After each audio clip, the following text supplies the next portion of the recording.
네네. 오케이.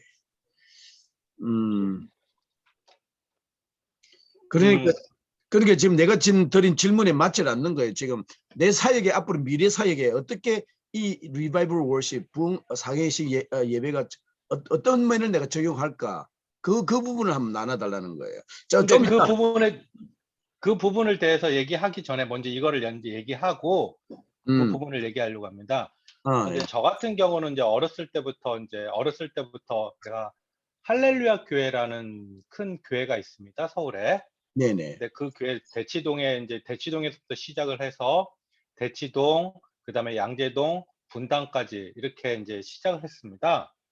시작을 했는데 어렸을 때는 몰랐는데 이제 나이가 점점점 들으면서 성인이 되면서 보니까 이거는 이 장로들하고 목사님들하고 매일 싸우는 거야.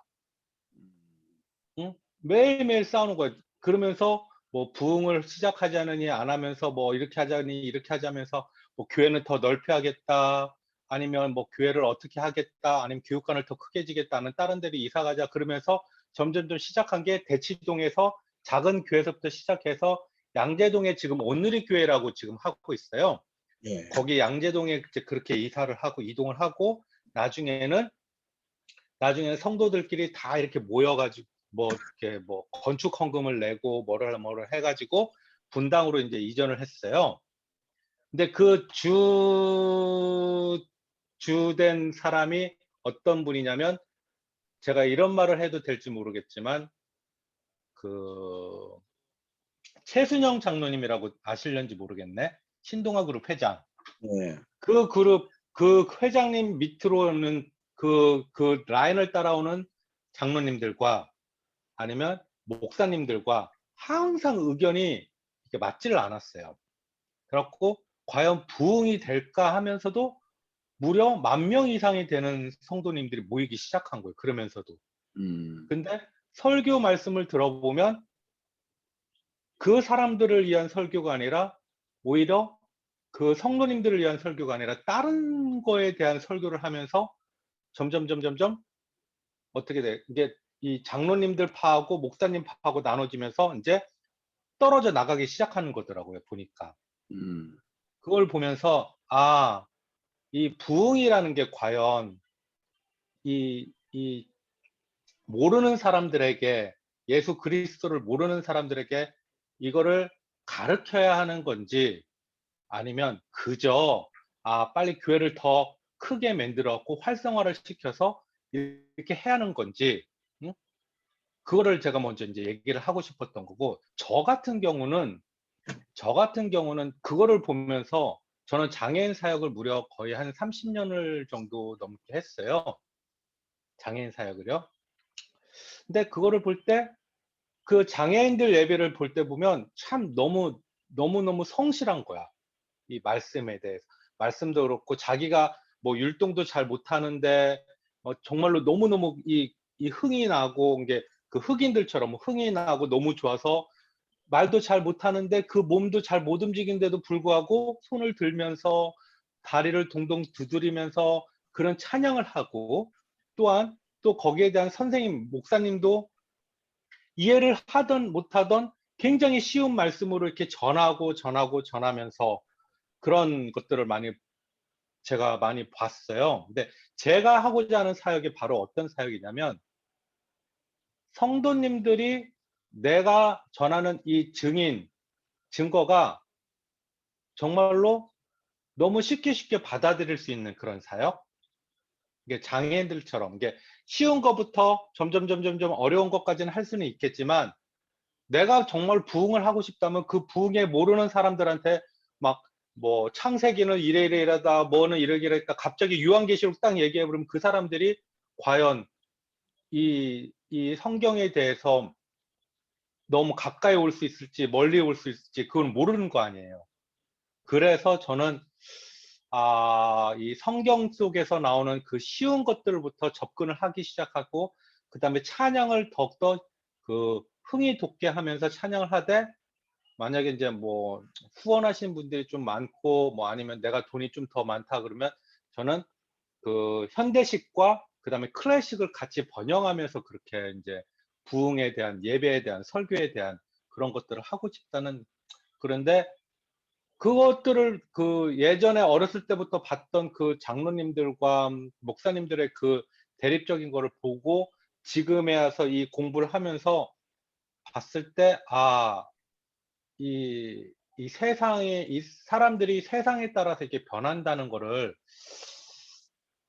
예배도 마찬가지로 이렇게 변할 수 있다는 거를 좀 느껴가지고 저는, 아, 다시 초심부터 시작을 하자. 그런 생각으로 이렇게 지금 이렇게 말을 하는 겁니다. 그러니까 우리가 지금 예배를 우리가 뭐를 봤냐면은 지금 전례적인 예배를 우리가 그 교회 빌딩이 엄청나게 중요시 여기고 그다음에 아주 체계로 짜진 그런 예배 모든 순서를 설교는 짧지만은 말씀 읽기와 기도와 그다음에 그 많은 다양한 음악들을 그 아주 하이 수준 높은 음악들을 이렇게 그 운영하는 그런 그 전례적인 예배가 우리가 예배에 대해서 여러분들이 경험 안 했으면 경험할 수 있는 뭐 간단한 유튜브에 그 구글에 들어가 치시면은 여러 가지 예를 볼 수 있어요. 그리고 이제 지금 두 번째 우리 본 것이 여러분들이 우리가 잘 아는 여러분들이 들고 있는 모든 예배가 전례 예배예요. 전통 예배 참 traditional worship. 그거는 semi liturgical 예배라 그랬죠. 거기는 그게 너무 그래 말씀을 중심으로 하는 거예요. 그러니까 다른 걸 잘라버리고 말씀의 시간을 많이 할애하다 보니까 그리고 이제 문제는 음악의 퀄리티가 이제 평신도들이 전문적이기보다는 일반 사람들을 이제 음악 지휘자를 한 사람 하에 해서 그 사람들 중심으로 이제 음악을 준비하다 보니까 음악이 수준들이 여기에 비해서 확 떨어지죠. 이 사람들에 비해서 음악이 전반적으로 떨어져 있어요. 그리고 이제 읽는 성경을 읽기를 이쪽 리터지가 예배는 시편이라든지 사복음서, 구약, 신약 설교 시간보다 성경을 읽는 선포하는 자체가 상당히 많은데 여기는 말씀 중심 예배다 되다 보니까 이렇게 이제 이렇게 흘러가고 지금 오늘 이야기하는 거는 거의 전통 예배 여러분 우리가 드리고 있는 예배고 그다음에 리바이벌 워십은 부흥사행신 예배는 이게 구원의 이게 예배를 통한 새로운 신자를 구원하는 모습이에요. 비디오를 다 보신 거죠, 여러분들. 이 대화가 조금 네네. 돼서 제가 물어보는 거예요. 그러면 그 초점을 그렇게 맞추자고요. 그러면 모든 예배가 다 들어버리면은 안 되니까 지금 우리가 짧은 시간 동에서 만나는 거니까 그러면 요 부흥 사경식 예배는 한국 분들은 다 경험이 있는 거예요. 왜냐면 1년 옛날에 어릴 때부터 1년에 한두 번 꼭 부흥회를 했기 때문에 그게 부흥 사경식 예배의 가장 가까운 모습을 가지고 부흥 사경식 예배예요. 거기는 구원자 초청에 딱 그 모든 초점이 있어서 음악은 여기에 예속되어 있는 거예요. 음악이 평소 때 부르던 찬양이 아니에요. 뭐 나는 죄인이라는 거 구원에 대한 그런 찬양들 그리고 막 쓰지 않았던 막 기타라든지 옛날에도 그랬어요. 그 음악들이 감정적인 음악들을 사용해요. 그래가지고 이 마지막 모든 초점들이 이 강사가 나오고 강사가 뭐 욕도 해가면서 웃기는 이야기를 하죠. 그러다가 사람들 마음을 열게 만들어야 되는. 그러니까 이 강사가 들어오기 전까지는 사람들 마음을 열기 위해서 완전히 그 예속된 이 설교를 위한 준비 찬양이 되어버렸어요 이게. 그 준비 찬양이라는 게 그런 데서 사실 한국에서는 나온 단어죠. 이 예배인데 예배에서 사용된 찬양을 준비라는 단어를 붙인 거예요. 왜냐하면은 영혼 구원의 그 목표가 있으니까. 그래서 우리 어릴 때 보면은 막 그날 믿지 않는 사람 친구를 초청해 오잖아요. 그러면은 강사의 능력에 따라서 옛날에는 그런 어떤 예배가 한국에서는 부흥을 또 기존 성도들 다시 마음을 회복하는데 헌신하게 하는데 이제 교회가 목표를 두고 이제 그러니까 집사 직분이 이상자는 반드시 참석하라. 그런 식으로 이제 전도 이렇게 훈련도 하면서 진행해 왔던 거예요. 자, 거기에 대해서 그러면은 그런 부분을 우리가 어떤 예배에 내가 내 예배를 인도한다면은 적용할 것인지 예를 들면은 이런 거예요. 금요. 나는 금요 예배는 아예 그런 식으로 좀 금요 저녁 시간에는 다양하게 이용할 수 있잖아요. 그러면은 금요일 시간은 내가 그런 식으로 아주 이모셔널 찬양도 많이 하고 해서 그 구원에 대한 그 메시지를 해서 우리 교회를 나가지 않는 사람, 예수님을 모르는 사람들 중심으로 메시지를 던져서 그날을 세팅할 수도 있겠죠. 안 그러면 기준으로 나는 1년에 한 번 옛날 클래식 한국식으로 붕회를 전 교회적으로 해가지고 한번 정말 예를 들어서 강사를 한 사람 세우지 않고 미국식으로 하는 거예요. 컨퍼런스식으로 뭐 3사람 4사람 해가지고 사흘 정도 진행해 가겠다든지 그 좀 바리에이션이 필요한 거잖아요. 그러니까 그런 것을 내가 실제 교회 사역에서 내가 어떻게 하겠다 그 장점들을 가지고 그걸 내가 물어본 거예요. 자, 여러분들이 지난주에 우리 예배에 대해서 다른 그 예배에 대해서 어떻게 보여달라는데 여러분들이 하시면 돼요. 구글에 가가지고 유튜브를 화면을 찰 수가 있는데 제가 그 미국에 있는 그 리바이벌은 미국에서는 캐리스메릭해요. 방언이 있고 막 그 하나님의 그 임재하심을 강조하기 때문에 상당하게 그 캐리스메릭한 다시 성령 은사적인 그런 어떤 움직임이 활동들이 많이 있는데 제가 하나 찾아놓은 요걸 보면은 이런 예배가 있어요. 제가 한번 보여드릴게요. 그게 어디가 여기 있죠? 잠시만요. 여기 있네. 오케이.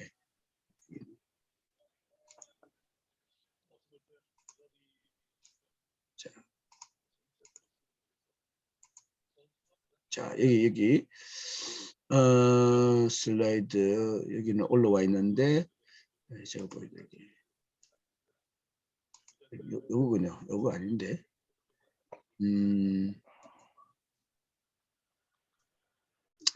다른 상태로 되어 있구나. 공유가 안 되는군요.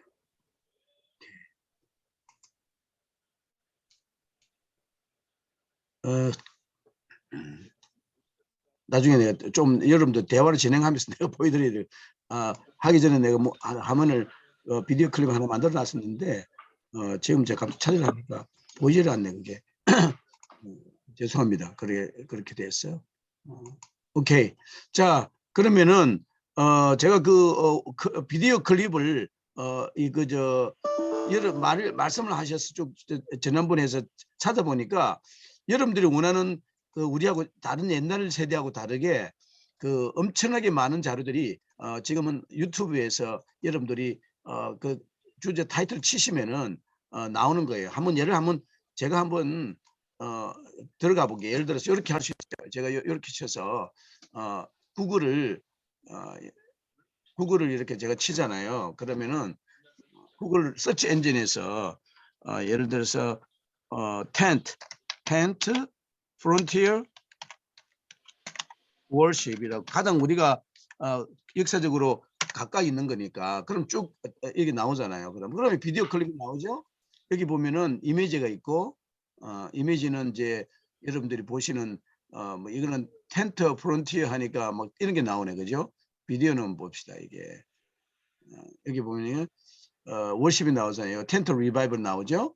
예를 들어서 요거를 45분짜리 너무 길고 뭐 조금이라도 45분짜리의 그 그림을 우리가 전체 예배인 것 같아요. 이거는 그러면 들어오는 걸 거든요.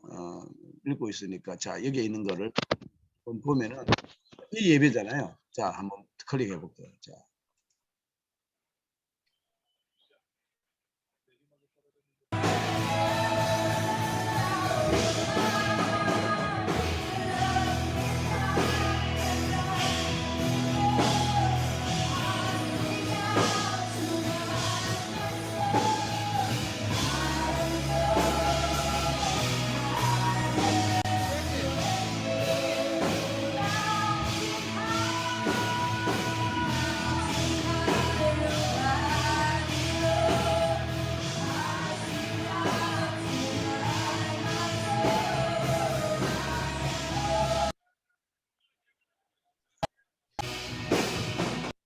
찬양이 지금 5분이 지금 25분 했죠? 찬양이 지금 찬양 현재 지금 이제 25분.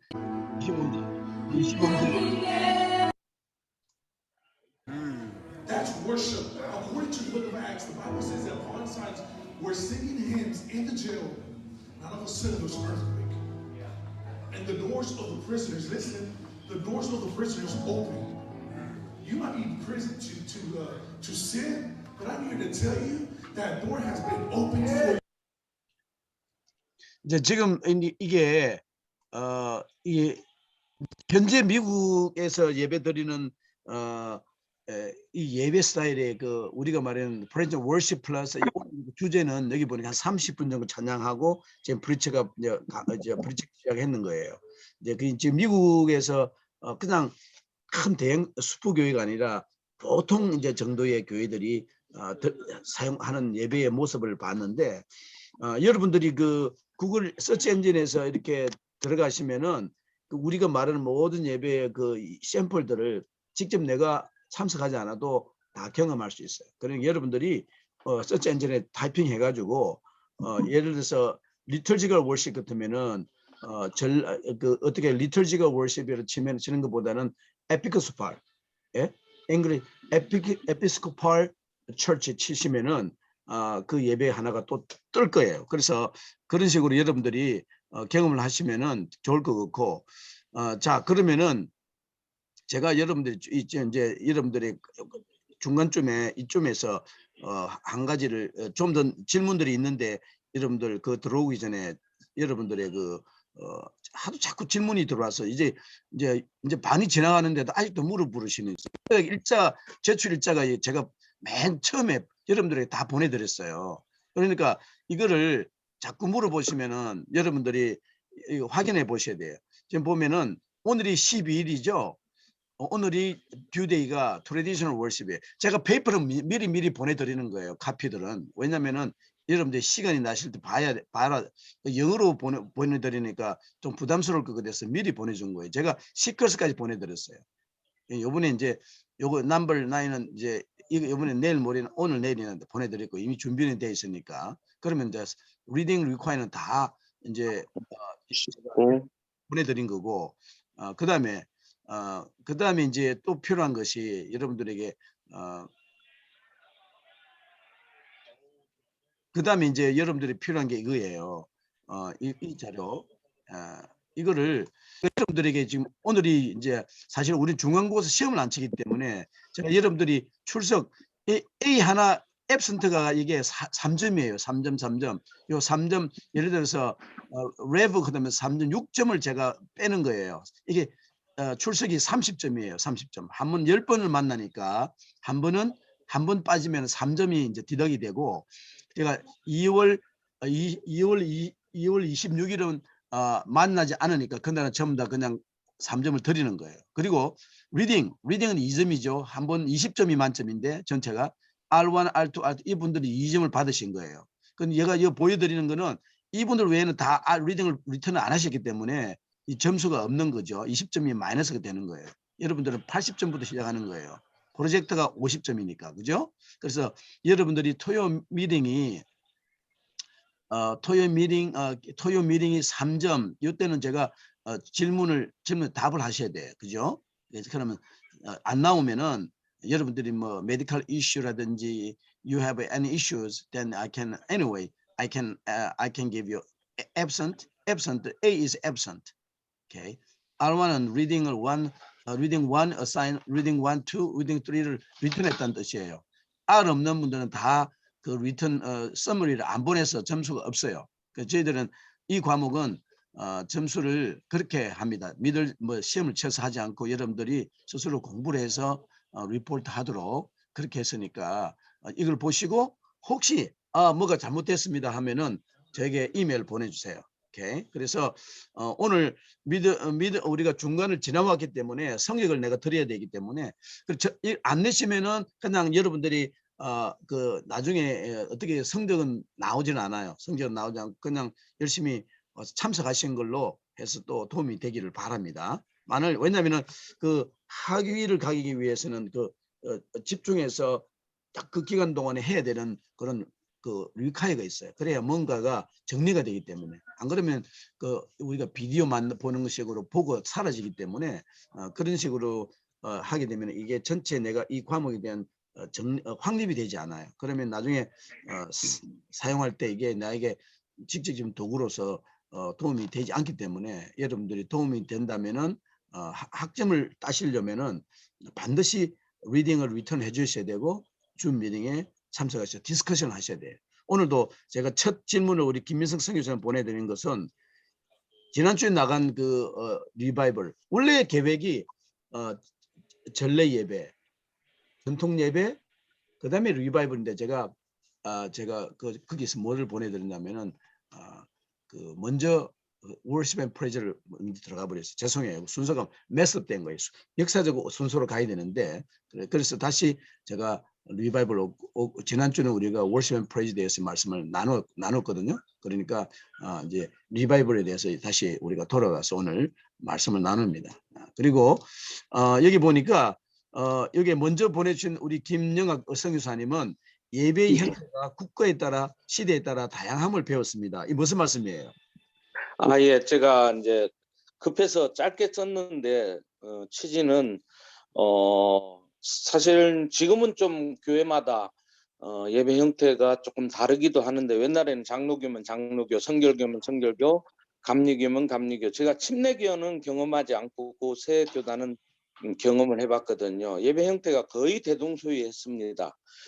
그리고 시간마저도 대예배 이래가지고 11시에 드리지 않으면은 약간 이단시하는 그런 우스운 상황까지 있었는데 지금은 아니잖아요. 10시 50분에 드리는 교회도 있고 뭐 10시 반에 드리는 교회도 있고 또 예배의 그 순서 자체가 천편일률적이었거든요. 그전에는. 근데 지금은 교회마다 좀 다양하더라고요. 저희 교회가 제가 다 마음에 드는데 딱 하나 마음에 안 드는 게 있습니다. 그게 뭐냐면은 예배 중에 찬양이 없다는 거예요.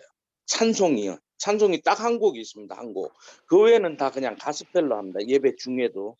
제가 뭐 노래를 너무 좋아하는 사람 중에 하나인데 노래를 가지고 뭐 가스펠이냐 찬송가냐 따지는 건 아니지만은 그래도 저는 예배 시간만큼은 찬양을 부르는 게 저는 개인적으로 낫다고 생각합니다. 그리고 복음송이라든지 가스펠은 어차피 우리는 이제 예배 전 찬양이라 하거든요. 준비 찬양이라 안 하고 예배 전 찬양을 그렇게 드리는데 결론적으로 저는 이제 그게 진리라기보다는 시대에 따라서 또는 교회마다 또는 전례 예배, 전통 예배, 리바이벌 워십에 따라서 다 다르기 때문에 저는 그 세 가지를 제가 경험하지 않은 거는 이제 전례 예배거든요. 제일 앞에 나오는 그 부분이 제가 사실은 마음에 제일 드는데 우리 한국 교회 같은 경우는 거의 예배 시간을 1시간을 잡으면은 설교가 한 40분. 그 외에 이제 시간이 분배가 되거든요. 그리고 아까 지휘자도 말씀하셨는데 지휘자 같은 경우에는 사실은 교회에서 예배에서 차지하는 비중이 사실은 찬양 한 곡만 지휘자의 재량으로 하는 거지 예배 드릴 때 그 찬송이라든지 이런 건 다 목사님이 정하시거든요. 지휘자가 전혀 관여하지 않습니다. 아직 한국 교회는 제가 알기로는 부산만 해도 그렇고 울산 같은 경우는 거의 음악 목사가 없거든요. 있어도 그냥 뭐 유명무실할 정도 그냥 성가대 지휘자 정도로만 어떤 교회는 또 이제 예배 전 찬양을 인도하는 정도지 비중이 너무 약하다는 거를 좀 안타깝게 생각합니다. 저는. 그래서 예를 들어서 제가 어떤 예배에 어떤 리더가 된다 내지는 예배를 제가 이끌어가야 되는 그런 나중에 그런 상황이 된다면은 저는 세 가지를 조금 적절하게 섞어서 기본 틀을 벗어나지 않고 그렇게 드리겠다고 쓰고 싶었는데 아까 화면을 봐야 되기 때문에 그렇게 했습니다. 네, 아유 감사합니다. 예. 제가 지난번에 우리 전례 전통 예배를 할 때 찬송가들을 미국 찬송가 교단 찬송가들을 좀 보여드렸는데 이게 제가 이제 가지고 있는 그 베프티스트 힘날의 여기가 2008년 판이에요. 여러분들이 가진 찬송가는 한국에는 선교사님들이 거의 침례, 감리, 장로 선교사님이 거의 동시대에 비슷하게 들어와서 찬송가도 같이 만들었어요. 그래서 맞습니다. 유일하게 그 전 세계에서 같은 선교사들이 같은 그들의 그 비슷한 전통 예배를 드리는 교회들이에요. 그런데 그러다 보니까 찬송가도 같이 만들고 같이 진행이 되고 있는데 미국은 교단마다 다르게 편집이 되고 그리고 이 침례교회가 가장 큰 교단인데 전통교회 중에서는 실제로는 미국은 지금 캐리스메틱 사이드가 최고 크죠.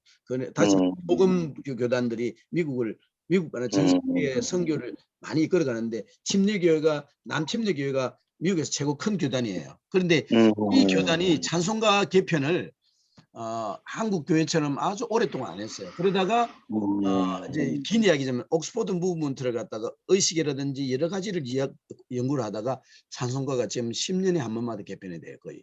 그런데 이 속에는 여러분들이 말하는 지금 질문과 관련이 있어서 우리가 말하는 한국 사람들은 이렇게 찬송가 구분을 찬송가 속에 있는 곡 왜 전부 다 가스펠을 말을 붙여 그렇게 분류를 그 정의가 잘못된 거예요. 그래서 그 이야기는 지금부터 그러니까 미국 예배 쪽으로 정의를 할 때에 예배 쪽인 어떤 이야기가 디스커션을 시작하면서 그 찬양에 대한 그 정의를 많이 세분화시켜서 정리를 했는데 시편 150편은 없어졌잖아요.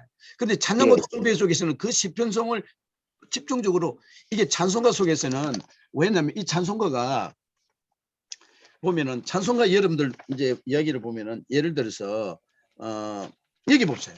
이게 보이나요? 이게 찬송가가 my Jesus I love thee 하면은 이게 1절부터 4절까지 있잖아요. 이게 너무 복잡하고 많은 그래서 이게 후렴구예요. 이것만 부르기 시작하는 거예요. 이것만 시작하고 요거를 발전시킨 것이 우리가 코러스 뮤직이라고 그러고 그것이 찬송가 경배나 현대곡에서 이게 부르기 시작했어요. 찬송가가 가진 장점이 있어요. 신학이 들어가 있고 탄탄하게 예수님이 주제이기 때문에 그 아주 좋은 장점을 가지고 있는데 많은 경우에 무겁다는 거예요. 너무 가사가 많아서 복잡하고 그러니까 이게 뭔가 필요한데 이게 그래서 현대 예배에서는 이 코러스는 곡을 따로 해가 이게 후렴구가 발전돼서 코러스는 음악에 독립된 장르가 생겨버렸어요. 그리고 그 가스펠이 아니죠. 그리고 이제 경배와 찬양에서는 시편 150편에는 곡을 차용해서 그 곡을 찬양으로 현대곡인 리듬에 맞춰서 부르기 시작해요. 그래서 우리가 월십송이라 그래요, 또 그거를. 그런데 그런 곡 이제 그리고 이제 말씀들은 옛날에 말하면 진짜로 그 가스펠은 나를 주제로 해요. 나 가진 재물 없으나 이런 곡들은 사실 나를 이야기하는 거예요. 예수님이 아니라 예수님 만난 경험을 이야기하는 건데 은혜를 나누는 건데 그런 것들이 가스펠의 범주에 들어가 있는 건데 그런 곡조차도 세월이 지나면서 이 남침례 교단의 찬송가 속에 다 들어와요. 이게 그러니까 하나님을 찬양하는 그 객관적인 그 objective 한국과 나라는 subjective 두 개가 처음에는 이게 배제됐다가 이게 찬송가 속에 들어오는 거예요. 그게 문화적인 그 흐름하고도 관련이 있어요. 여러분들이 쭉 세계 음악 일반 음악을 공부를 해보시면은 1945년 세계 대전이 딱 끝나면은 미국에는 재즈 음악들이 1900년대 시작돼 가지고 이 스윙이 있죠. 스윙 음악이 30년에 시작해가 40년에 절정이 이루는데 딱 45년 전쟁이 끝나면서 전 세계 전쟁으로 나간 청년들이 들어오면서 그 이후로부터는 뭐가 일어나면 그들이 보고 만났던 세계의 그 모든 문화가 이제 팝 컬처로 양성. 그럼 팝 컬처가 뭐냐면은 뭐 엘비스 프레슬리라든지 50년대 그다음에 이제 영국에서 나온 그 트리오 있잖아요. 유명한 그 비틀즈 막 그러면서 지금도 한국도 K-팝 하잖아요, 지금. 그리고 그때부터 이제 팝 문화들이 쭉 지금 6, 70년 정도 진행되어 오는 건데 근데 그런 문화하고 이제 찬양도 이게 그 문화와 이게 균형을 맞추기 시작하는 거예요. 그 전까지는 교회 음악이 거의 뭐 그거로 다 분리된 세계로 살았지만은 이제는 세계가 융합되는 거예요.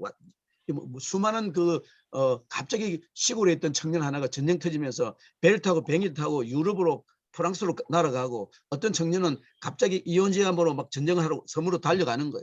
그 새로 보는 모든 것들이 그들의 돌아와서 새로운 하나의 그 이제 트랜스포테이션이라든지 모든 것이 빨라지면서 문화도 달라지면서 음악 문화에 많은 변화가 있게 되고 예를 하나 들면은 그 랩이란 음악이 미국이 유럽으로 전쟁을 시작할 때 먼저 아프리카 전쟁을 먼저 시작했잖아요.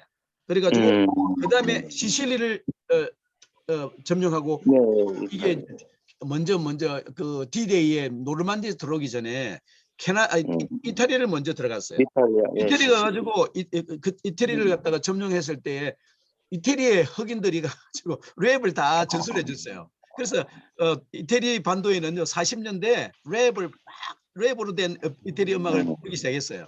그런데 그들은 이태리어 영어는 사촌이기 때문에 빨리 접촉했는데 한국은 2차 대전 때, 6.25 때 미군들이 들어와가지고 했지만 막 불렀지만은 그거를 캐치를 못한 거예요. 그러다가 스테지오 아이들이라는 친구들이 미국에 와 보니까 한국에 없는 음악이 있는 거예요.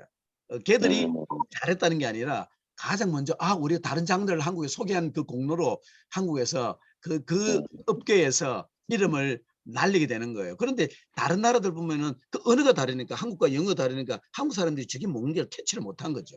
그 유럽은 빨리 캐치해가지고 이 랩 음악이 2차 대전 때 쫙 저 유럽권에는 다 이미 다 그때 소개가 돼버린 거예요.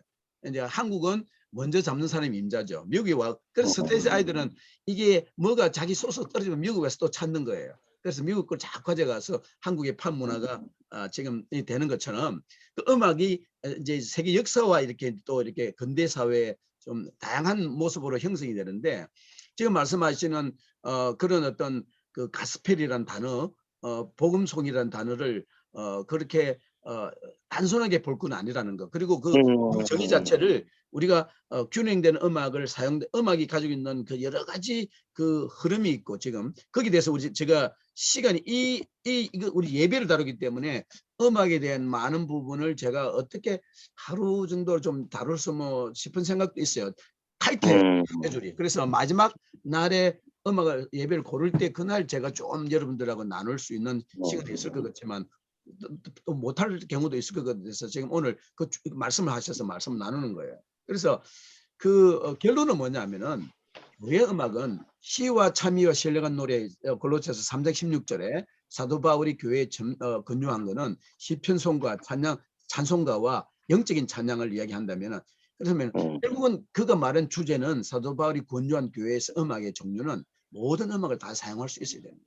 다시 말해서 바부터 우리가 말하는 그 팝으로 시작되는 비틀즈까지 그 말은 현재까지 사용되는 음악들 다 사용할 수 있는 그 스킬풀한 뮤지션이 있다면은 근데 보통 교회 말씀은 성가주의다면 클래식을 공부하시는 분이에요. 그러니까 그분 막 성가대 훈련 잘 시키고 막 아름답게 사성부로 해가지고 하는 거는 잘 돼 있는데 그 팝 문화 50년부터 70년 진행된 이 멜로디라든지 하모니로 조성된 그 재즈식의 라이크 락이라든지 그런 음악에는 전혀 무한하고 오히려 그걸 비하하게 돼 있어요. 초보자입니다. 그게 음악이 그 나쁜 음악이야. 아이고 그 우리가 좀 가볍다고 이렇게 오페라 이런 것이 하이 알트니까 그 노래 얼마나 힘들게 공부하는데 그런 식으로 해서 아주 그 한쪽 사이드를 비하하고 그래. 지금은 한번 달라졌더라고요. K-팝이 워낙 강하니까 그 클래식 문화는 그 전체 파이의 2%밖에 안 돼요.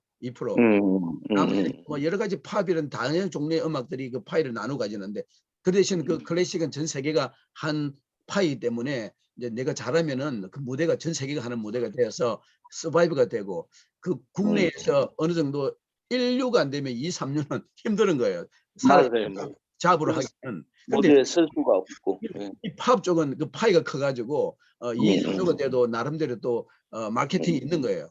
그런데 이제 그보다는 문화가 팝 컬처가 이제 2차 대전 이후로 진행되면서 교회 속에도 음악에도 영향을 많이 끼치기 때문에 그러나 근본적으로 성경적으로 우리가 찬양을 이야기하면은 모든 찬양을 다 사용할 수 있어야 되는데 그런 어떤 음악을 다를 사용할 수 있는 그런 사람 찾기가 하늘의 별 따기가 힘들어요. 우리에게는 우리 김현수 목사님 정도 하실 수 있지 없어요. 왜냐면은 한쪽밖에 못해. 그런데 그거를 다 어레인지도 할 수 있고 악기도 사용할 수 있고 여러 악기 팀들하고 같이 찬양도 하고 성가대도 만들고 찬양팀도 이끌어갈 수 있는 그런 전천후를 할 수 있는 사람 그거는 보아죠. 없습니다. 근데 거의 따로따로 딱 분류해서. 저는 미국에는 그런 분들이 많다는 것 같아요. 미국에는 정말 감탄할 사부 그냥 오케스트라는 아니지만 조그마한 앙상블을 가지고 성가대를 반주를 하고 또 지휘도 하고 그분이 organ도 치고 와서 그냥 아. 지휘도 하고 그다음에 음. 전체 예배를 인도해 버리거든요. 그래서 음악이 딱 한 스트리머 쫙 주제를 따라서 흘러가기 때문에 예배가 놀랍도록 흘러가는 거죠. 그런 예배가 한국에도 나타나기를 저도 정말 고대하고 있습니다. 오케이. 예, 예. 예. 예. 그다음 우리 감사합니다. 그다음 그 질문은 예배 형태 국가 우리 하미경 우리 선교사님은 뭐라 적으신 거예요?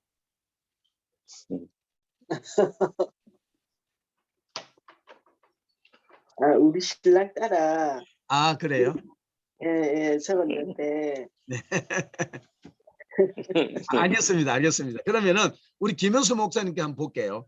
특히 부흥에서 부흥 사경회식 예배의 역사적인 발전 과정에서 감리교회 예배에서 일반 성도가 간단하게 말씀을 나누는 것을 오늘 우리 교회에서 적용하면 어떨지 생각해 봤습니다. 너무 좋으신데 김현수 목사님은 한번 코멘트 해보세요. 예, 우리 부흥회식 예배는 우리가 잘 아는 예전에 제가 어렸을 때 부흥회를 많이 해서 그런 형태로 찬양도 하고 그런 했는데 그런 전형적인 형태는 우리가 잘 알고 있지만 제가 그 역사적인 과정에서 감리교회를 쭉 읽다 보니까 또 비디오를 보니까 가끔씩 평신도가 말씀을 나누게 되었다라는 말씀이 오늘날에도 목사님만 말씀을 전하는 것뿐만 아니라 어떤 그 부분을 조금 나눠서 평신도라는 말보다는 그 일반 성도님들이 말씀을 함께 나누는 그런 순서들을 가지면 오히려 예배가 조금 더 적극적인 예배가 되지 않을까라는 생각으로 오늘날 교회에 한번 적용을 하면 어떨까라는 생각으로 이렇게 말씀을 나눴습니다. 예. 네. 여러분들이 아시겠지만 감사합니다, 김 목사님. 평신도란 단어가 사실 로만 캐토릭에서 쓰는 단어예요. 거기서 나온 거예요. 교회에는 평신도란 말이 없어요. 그렇기 때문에 사실은 우리 조심스러워야 됩니다. 그 목사님이 금방 수정을 하셨지만은 평신도란 말은 사제와 구분시키다 보니까 평신도와 사제 이렇게 나눈 거예요. 그래서 우리 교회는 우리 개신교회에서는 그 단어가 사실은 거기서 한국 교회에 들어온 단어라서 우리가 상당히 조심해서 사용해야 될 단어고, 그래서 지금 말씀하신 대로 저는 이게 석석 가운을 딱 입고 설교를 하셨어요. 저분이 이제 오늘 특별 예배를 드리나 싶으니까 그분이 이제 학위 복 있잖아요. 그 미국 감리교회에서는 그걸 입고 설교를 하시더라고요. 그래서 그리고 이제 다른 교회보다는 감리교회에서는 이게 목사님 외에 그 교회 성도들 가운데서 프리칭하는 설교하는 그 기회를 많이 가지더라고요. 그래서 보통 여러분들이 가진 교회에서는 안수받지 않는 목사에 대해서는 배척하잖아요. 그리고 안수받지 않는 목사가 안수하는 못하게 하고, 그다음에 안수권과 설교권에 대해서 한국 장로교 시스템에서는 되게 강조를 하는 거잖아요. 저는 사실 장로교에 자랐지만은 신학의 그 냄새는 남침례교에서 쓰던 남침례교에서도 했고, 저는 풀로의 복음주의에서 공부를 다 했기 때문에 사실은 많은 교단을 보았지만은 저는 사실 장로교의 생각은 정치나 교회 운영하는 데서 하나도 없어요. 왜냐면은 신학적 훈련을 안 받았기 때문에. 한국 장로 강나루나 무슨 저쪽 같으면은 한국에서 온 목사님들 장로교회에서 오신 합동이나 이게 우리 합동하고 뭐가 있죠? 그게 통합. 그쪽에서 목사님 교제를 해봤어요. 그분들이 다 신대원을 나왔는데 다시 공부를 하시더라고요. 여기 신대원을 다시 공부하는 거예요. 영어가 힘든데도 영어로 공부를 다 해야 되기 때문에 석사 과정은. 그래서 그거를 목사님 영어가 힘들고 그렇게 비싼데 여기 어떻게 와서 하느냐 하니까 그분들이기보다는 내가 깊게 교제하시는 한 분이 계세요. 그때. 그런데 그러더라고요. 자기는 신대원 신학교 4년 하고 신대원 3년, 7년을 공부했는데 이 두 분을 딱 반복했다는 거예요. 4년짜리를 3년으로 딱 줄여가지고 한 번 더 했다는 거죠. 다시 음. 자기가 배운 그 공부는 이게 우리가 브로커라 그러는데 콘크리트 찍은 브로커 찍듯이 우리 너희들이 나가서 사역하기 위해서는 요렇게 해가지고 이걸 해야 된다. 모험 그것을 답안. 다시 3년 하면 된 거예요. 7년을 두 분은 같은 걸 반복했기 때문에 도대체 좀 제대로 된 복음을 어떻게 내가 이해하고 할 수 있는지 그래 왔다는 거예요. 그래가지고 아주 그런 목사님하고 교제를 내가 하면서 한국의 이 신학교 자체가 저게 자기 교단에 대한 것을 이렇게 훈련을 시켜서 내보내는 그런 시스템이구나. 그 미국은 그렇지 않거든요.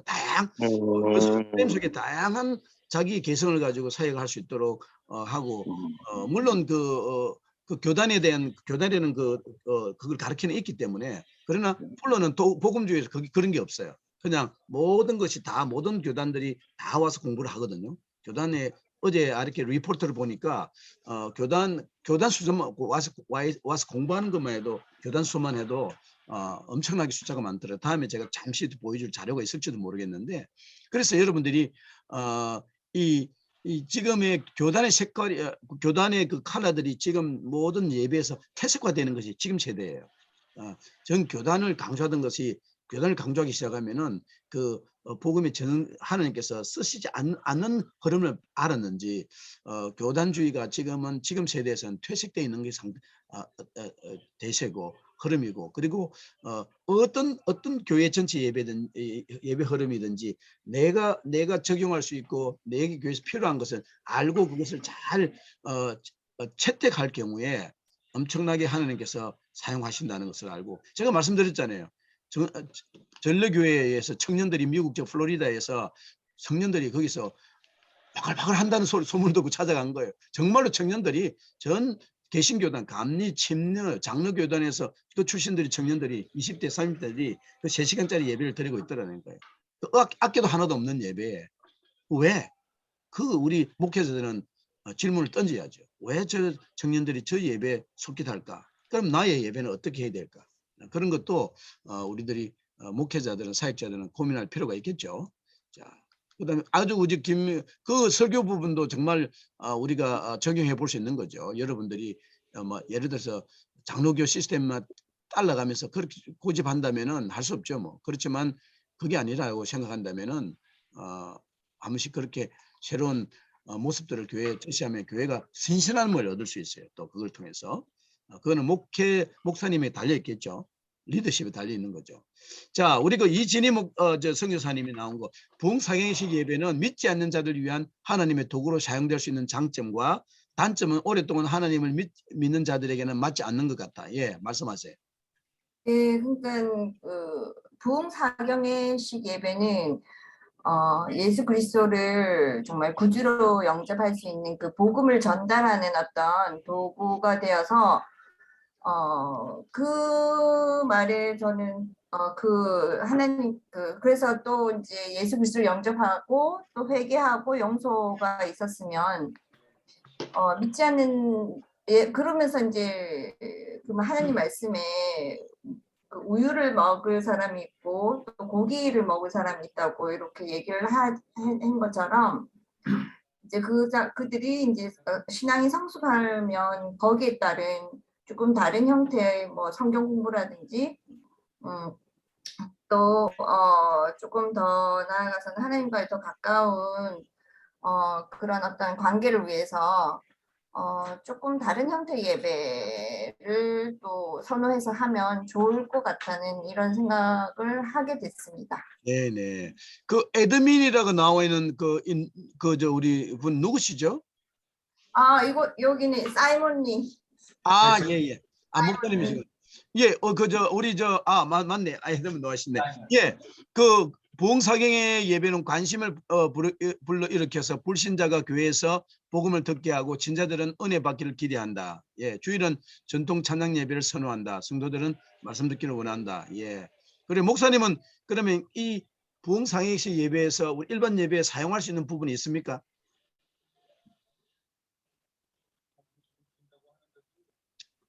볼륨을 좀 올려주세요. 볼륨이 여기에서 볼륨이 좀 약해요. 스피커가. 제품 들어앉아가지고. 예. 그 부흥 사경은 특별 부흥회 같은 것이 필요하다 생각하는 것이고 네네. 주일 예배는 한국 교회에 맞지 않는 걸로 생각해요. 저는 그냥 특별 부흥회 같은 거 필요하다. 네네. 왜냐하면은 부흥회 하면은 불신자들이 관심을 가져요. 그리고 와서 복음을 듣게 되고 네네. 또 성도들은 또 은혜 받기를 기대하고 하는 것이 네네. 있고, 근데 주일 예배는 전통 그 찬양 경배 예배를 해야 된다. 네네. 이제 이렇게 보거든요. 근데 저는 여기 베트남에 와서 이제 한인 목회, 한국서 오신 분들과 목회를 하면서 예배 방식을 바꿨는데 많이 전통적으로 갔어요. 제가 침례교회 목사지만 아하. 그 이유인즉 그 99%, 99.9%가 장로계 분들이에요. 저만 침례교 목사고. 그러시구나. 근데 특별히 남자들이 일주일에 한 번 설교를 듣기 때문에 한 번 예배 드리기 때문에 제 말씀을 50분 1시간씩 해요. 의도적으로. 네네. 그리고 이제 제가 침례교 사도신경 안 하지 않습니까? 그렇죠, 그렇죠. 예. 그거가 필요하다고 좋게 받아들였어요. 시간을 지나면서. 그렇지, 그렇구나. 예. 신앙 고백을 하게 되고 네네, 네. 주기도문도 하고 음. 교동문도 해요. 교동도 안 했었거든요. 네, 예, 맞아요. 필요하다고 이제 이렇게 예배를 드리니까는 좀 그 예배의 폼이 잡혀지는 것 같아요. 네, 네, 네. 그렇죠.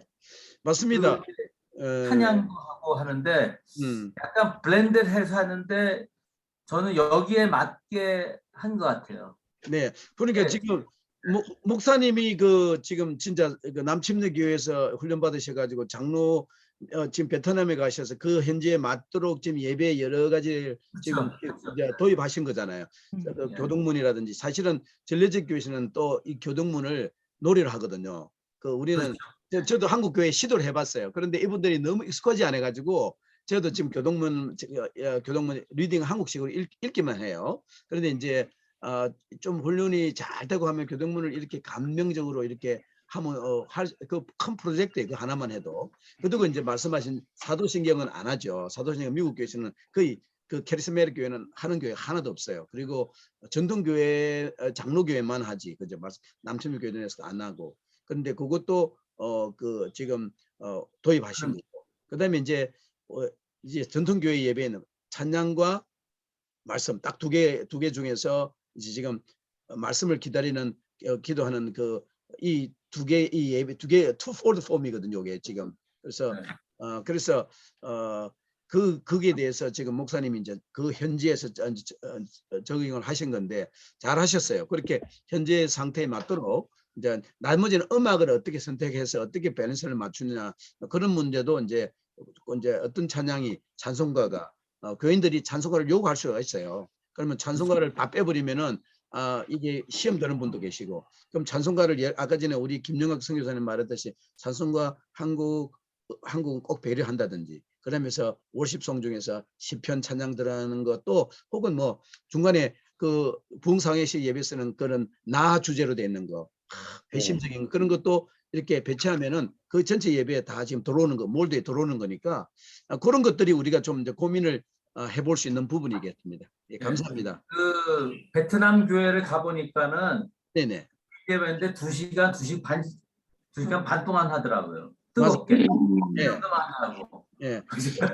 그러니까 우리는 그 한국에서 오신 분들이 아마 그럴 거예요. 요즘 예배 패턴이 예배가 1, 2 조직 큰 사이즈가 있는 교회가 1, 2, 3부나 이렇게 나눠져 있다 보니까 그들이 시간이 타이트해요. 그러다 보니까 어느 순간에 예배는 1시간인데 1시간 10분인데 20분인데 딱 고착이 돼 있는 거예요. 잘못된 것을 교회가 가르치다기보다 습성이 돼가지고 교회 예배 시간 좀 늘어나면 그분들이 시계를 다 보기 시작해. 맞습니다. 하나님 성령님 보시기에 대단히 불쾌하시겠죠. 그래서 말씀하신 대로 예배가 프리해야 되거든요. 우리가 그 예배에 대해서 자유함에 대해서 교회 가르쳐야 되고 예배가 일부 예배 하나만 있을 경우에 그 예배 시간에 대해서 우리가 다시 재교육을 목회자들이 시킬 필요가 있고 이렇게 공간상 한국 그 좁은 나라에서 예배를 집중해서 교회 사이즈 때문에 해야 될 경우가 있을 경우에는 뭐 어떤 모양이 할 수가 없겠지만은 만일 독립교회로서 내 예배를 걸어간다 그러면은 그 예배가 예배 시간에 대해서 좀 더 좀 프리할 필요가 있고 찬양과 그 말씀에 대해서도 좀 더 말씀도 더 기를 수 있잖아요. 우리 말씀드렸지만 그분들이 말씀만 1시간, 2시간 해도 흑인 예배들 그 이야기 우리 나눴잖아요. 그분들은 끝나는 게 끝나는 거니까. 그래서 은혜스러운 지금은 성령 복음주의가 전 세계에 강타를 하고 있고 성령님이 막 전 세계를 운행하시기 때문에 그런 모습이 죽어가는 한국 교회도 다시 부흥시킬 수 있고 우리 베트남에서 또 부흥도 가져올 수 있을 것 같아요. 지금은 전통 모습을 붙들어 가지는 교회를 다 그 올겐 치면 교회 망한다 하잖아요. 그 소문이 키보드 치면은 교회가 부흥한다는 소문도 그 목사님들의 음악을 다 바꾼 그 악기 찬양팀도 막 들어오고 했는데 그것뿐 아니라 교회 예배 전체 포맷도 우리가 목회자들 사역자들은 생각해봐야 돼요. 우리 시대에 대한 시대 흐름과 성경적인 것 과연 무엇이 우리가 나에게 오늘날 가장 적합하고 어떻게 예배를 운영할 것인지 대해서 고민하는 그런 학기가 되기를 바랍니다. 8시 2분이 예, 우리 이재니 선교사님. 예. 저는 이제 이렇게 여러 가지 형태의 그 예배에 대해서 공부하고 할수록 제일 중요한 것은 성령 하나님께서 그 룸을 주는 게 그게 제일 중요한 거라고 계속 생각이 되면서 어떤 전통 예배도 전례 예배도 또는 프레이즈 부흥 예배도 성령 하나님께서 함께 할 그런 룸을 우리가 리더자로서 항상 거기에 센시티브 하게 그 성령 하나님을 따라가는 게 그게 이제 그걸 통해서 많은 사람들이 복음으로 하나님께 돌아오기도 하고 또 믿는 자도 이제 하나님께 은혜를 받아서 그 예배의 초점이라고 저는 제일 중요한 부분이라고 또 계속 생각이 들고 해요. 네, 아마 어르신 말씀이에요. 사실은 그 예배가 사실 두세 사람이 내 이름으로 모인 곳에 성령님이 하나님 함께 하시거든요. 임마누엘 하나님이 그 자리에 예배 계신다면은 예배에서 일어나는 가장 중요한 거 하나는 힐링이에요. 어떤 한동안 살아오면서 바쁘게 살아와서 그 예배에 들어온 그래도 하나님을 사모해가지고 바쁜 가운데 오신 그 한 분 한 분들에게 성령님께서 어루만지고 그들의 고통과 아픔과 그 슬픔들을 위로하고 그들이 다시 우리를 일을 세상에 나갈 때에 이 땅에서 승리할 수 있도록 힘을 다시 주는 그게 대단히 예배에서 중요하기 때문에 목회자들은 이 성령님의 그 어루만짐을 받을 수 있도록 집중해야 되고 모든 부분 조금 부분까지 세심해서 나눠야 돼요. 다 배려가 필요해요. 어떤 부분들 기도 하나도 찬양 하나도 그래서 다 했을 때 그 부분들이 합력해서 전체 성령님이 어느 부분에서 그들에게 어루만지거든요. 어떤 분들은 그 예배 어떤 찬송 한국에서 그날 은혜를 다 받는 분이 있어요. 어떤 분은 목사님이 40분 설교 가운데서도 그 도입부의 그 1분 속에서 딱 받거든요. 마찬가지로 우리가 성경을 읽으면은 성경 읽다가 그 전체 성령님이 감동을 주는 것이 아니라 그 한 단어가 딱 나의 그 아픈 부분이 맥힌 부분이 딱 해결이 된단 말이에요. 그래서 우리 사역자들은 성령님의 sensitive for Holy Spirit 그러면은 그런 마음으로 하면은 말씀하신 대로 그 예배의 결과가 그 이사야서 6장에 나오는 것은 그 이사야 천성 예배를 경험했을 때 예배가 홀리하고 끝에 뭐 내가 누구를 보낼까 하니까 전부 다 예배 끝날 때 여기 내가 있나이다 나를 보내소서 이게 헌신이거든요. 예배 끝났을 때는 교인들이 야 내가 나를 세상으로 나를 보내셔서 내가 세상이 변화되기를 원합니다. 그런 마음으로 교인들이 쏟아져 나가야 우리 교회가 제대로 예배가 들어졌다고 저는 봐요. 그래서 그런 마음으로 해치우는 것이 아니라 정말 이분들을 세상으로 파송하는 할 수 있는 치료하고 다시 구비되어서 보낼 수 있는 그런 예배가 될 수 있도록 우리는 이 한 학기 동안 고민하는 거예요. 계속 우리 고민하는 거죠. 그리고 이제 마지막으로 우리 하미경 선교사님이 요즘에 요즘 예배 형태가 간정 집회를 많이 한다고 그랬네. 서울 오는 다니엘 기도회 20일 동안 하고 있는데 믿지 않는 자 간정자들이 인기가 많다는 거죠. 그게 이제 이쪽에 우리가 리바이벌 월십에서 간정 집회가 이게 한국식으로 접목이 되는 거네, 그죠? 네. 그래서 여기 요즘 저기 교회에서의 그 들립니까? 예, 잘 들립니다. 네네. 아, 교회가 이제 우리가 옳은 교회에 직접 안 가고 한국 교회에서 전부 다 비디오로 있다 아닙니까? 그 간증 집회에 참여를 합니다. 아, 그러니까 온라인, 예. 온라인으로. 오케이. 예, 온라인으로 그렇게 하면서 21일 동안 계속 매일 합니다. 아, 그러면서 그 간증자들이 예전에는 부흥 사경회 하면 목회자들만 와서 이제 예배를 하고 그랬다 아닙니까? 그렇죠. 근데 요즘은 사업에 실패해서 지금 이제 하나님의 은혜로 이제 성공을 한 부분들 이렇게가 그러니까 공감이 되게 많이 가요. 그러니까 믿지 않는 사람들도 요 때에 이제 기도에 참석을 좀 하도록끔 하면 되게 공감이 많이 가나 놓으니까 좀 그렇죠. 좀 억지로 귀신론처럼 옛날에 뭐 믿습니까 뭐 이런 식으로 하는 것보다는 정말 이제 객관적인 입장에서 같이 공유할 수 있는 그런 자료들을 많이 가지고 이제 그 간증자들이 인기가 되게 많아요. 예, 예, 감사합니다. 그러니까 지난번에 오늘 우리 말씀하신 것처럼 여기에 그 여러분들이 보셨지만은 그 지금 현재 한국 교회는 부흥사경회식 예배 옛날식으로 하지 않습니다. 제가 강의 중에 말씀을 나눴지만은 미국에서도 제가 잠시 이제 한국 교회 사역을 한 적이 있는데 교회 사이즈가 있어요. 있는데 교회도 1부, 2부, 3부가 있었는데 제가 뮤직 페스티벌로 잠시 있었어요. 그런데 이제 부흥사경회식 한다고 한국에서 요 저명한 분을 초청해서 모든 직분자들은 해야 된다 그랬는데 맨 첫날 모든 얼굴 다 내밀어요. 이틀 딱 되니까 3분의 1이 빠져요. 사흘 되니까 가장 장로와 안수집사 그 권사님들만 남아요. 이게 매력이 없습니다. 미국에도. 그런데 한국도 당연히 그 한국의 그 스트림이 거의 전부터 진행이 됐는데 지금 말씀하신 거는 이거 원리가 똑같은 거예요. 제가 미국에 베스트바이라고 전자제품을 파는 가게가 있는데 제가 랩탑을 사려고 이제 끼우끼우 거리는 거예요. 랩탑이 얼마나 많아요. 뭘 사야 되나? 애플이 좋나? 자녀들은 애플 사라 그러는데 저 마이크로소프트 저것도 있고 뭐 휴렛 패커드도 있고 삼성도 있고 미국 심지어 LG까지도 있는데 뭐가 좋을까 하는데 막 옆에 직원들은 비싼 거 좋은 거 사라고 그래요. 애플 그 랩탑 2,000불짜리 사라고 자꾸 이야기해. 그런데 이제 지나가는 사람이 내가 보고 이러는 거야. 옆에 있는 그 휴렛 패커드 그를 하나를 딱 지적하면서 이거 내가 써봤는데 사실은 그 말이 아니라 마이크로소프트 있죠. 마이크로소프트 그거를 자기 쓴데 1,000불짜리를 샀대요. 그런데 지금 3년째 쓰고 있는데 너무 좋다고 그러는 거예요. 그럼 제가 그래요. 그럼 제가 누구 말을 듣습니까? 그 써본 사람 이야기를 듣지. 그러니까 말도 생각도 안 하고 그냥 그거 짚는 거예요. 요거를 달라고. 그래 마찬가지로 교회도 교인 여부 사람이 오면은 이 목사님 말씀 잘 안 듣습니다.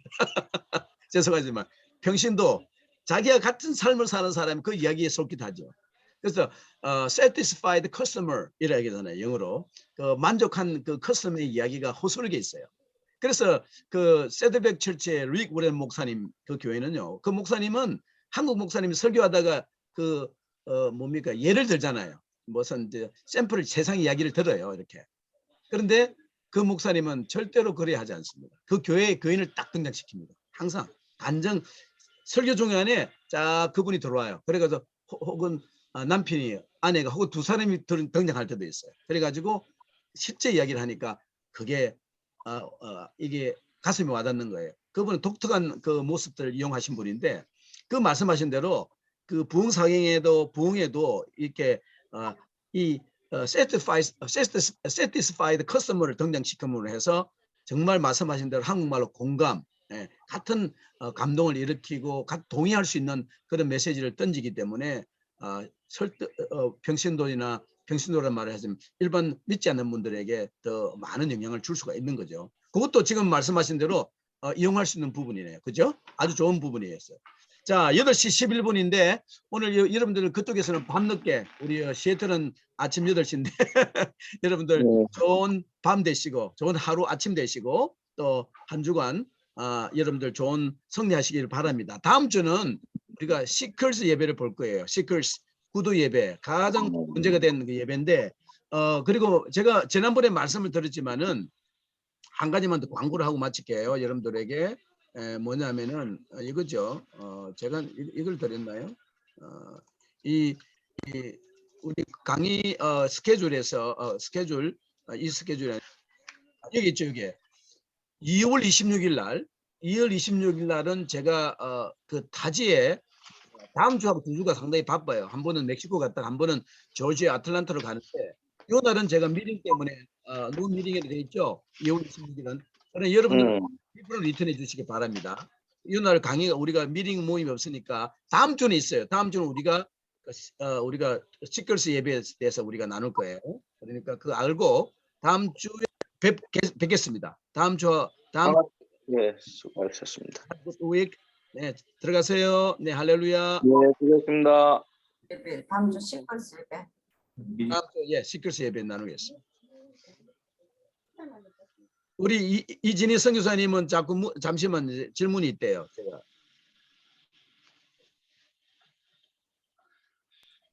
제가 이게 숙제 내는 거를요, 조금 잘못 이해해가지고 오늘까지 4 챕터까지 됐거든요. 보내드릴게. 괜찮아요. 되는 대로 보내주세요. 여기 있어요. 여기 있는데 원래 날짜별로 제가 여기 맨 처음에 보내드린 서류에도 보내드렸는데 여기 되는 대로 보내면 돼요. 여기 처음에 1주가 What is worship? What is church growth? 3과가 29일. 오늘이 사실은 오늘까지가 5과예요. 전통교회. 네, 알겠습니다. 다음 그러면 다음 주까지 5가 6가 내면 되나요? 그렇죠. 목사님? 네네. 네네네. 네, 알겠습니다. 그리고 뭐야 성교 헌금은 들어왔어요? 확인해 보시죠. 목사님, 네네. 저기 확인했는데 안 들어왔어요. 오케이 알겠습니다. 내가 목사님에게 연락 드릴게요. 내가 목사님하고 통화했으니까 연락한다 그랬어요 제가. 네. 네. 됐습니다. 우리 들어가세요. 하루니 보러 잘 갔다 오세요, 목사님. 네, 잘 다녀오겠습니다. 네. 네.